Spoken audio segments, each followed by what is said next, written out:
এসেছিস? দেখ কে এসেছে।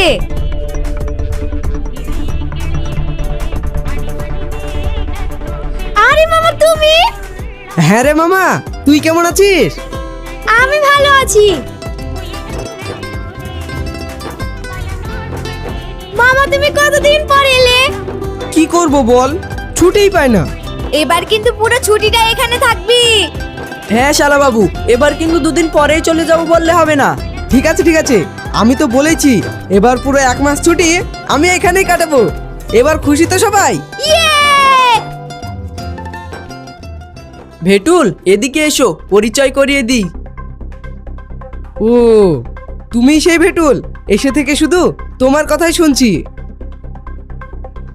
আপনি কে? এইটা আমার মামা গো।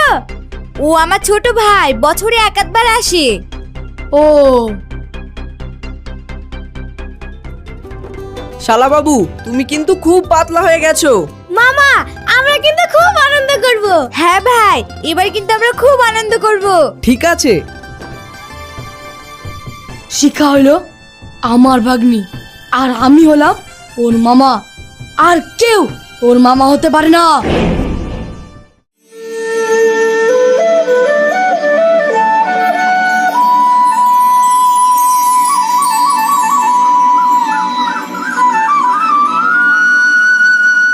ভেটুল মা, আজকে তোমাকে যেতে হবে না।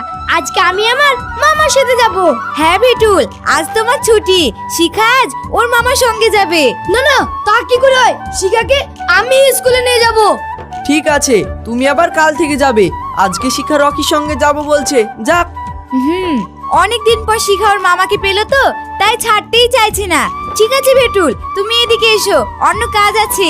না না, শিখাকে আমি একা ছাড়তে পারবো না। রাস্তায় নানান রকমের বিপদ হতে পারে। তুমি কোনো চিন্তা করো না, রকি তো আছে সঙ্গে। হ্যাঁ, তুমি কোনো চিন্তা করো না। আমি বলছি তো, ওকে একা আমি ছাড়তে পারবো না। আমাকে যেতে হবে সঙ্গে। আপনি বাড়িতে থাকুন। এ তুমি কিভাবে কথা বলছো ভেটুল? বুবু, তুমি জানো না রাস্তায় কত আজে বাজে ছেলে থাকে? সেজন্য তো ওর মামা ওর সঙ্গে যাচ্ছে। ওসব আমি জানি না। শিখাকে আমি একা ছাড়তে পারবো না। এই শিখা, আমার সঙ্গে চল।